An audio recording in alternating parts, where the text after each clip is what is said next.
Hai guys. Ini kolam pun kita boleh buat.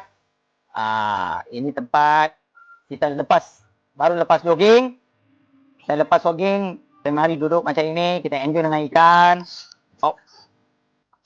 Ikan pun syok. Siapa-siapa ada berminat, kita boleh buat kolam macam ini dengan landscape. Ikan sudah tiba-tiba sudah takut. Lalu pun kita boleh swap, kasih dia makan dengan tangan. Inilah kita punya design. Siapa-siapa ada berminat, boleh kontak sama saya. Kita boleh buat. Kita boleh duduk enjoy macam ini pun boleh. Ada 2-3 tempat cara boleh duduk. Kita boleh lepak dengan kolam. Okey. Ini tempat pun boleh duduk tengok dengan ikan. Kita boleh enjoy tengok ikan dekat sini. Boleh duduk pun boleh.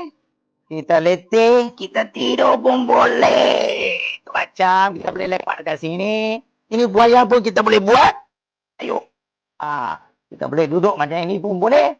Kita boleh enjoy. Ini cara satu. Lagi satu cara saya tunjuk. Okey. Ini lagi satu tempat kita boleh duduk.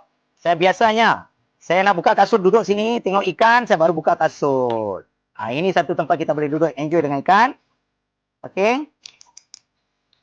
Kita mau enjoy macam inilah.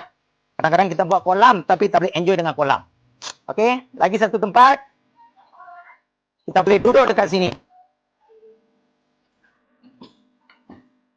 Ini macam kita pun boleh duduk.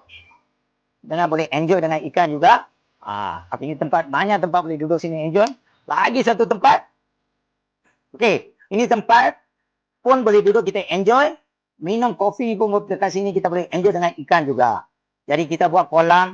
Kita pun boleh enjoy macam-macam juga. Lepas tu kita konsep sini pun meja makan. Duduk makan boleh enjoy dengan kolam juga. Inilah saya punya design. Okey. Terima kasih. Jumpa lagi.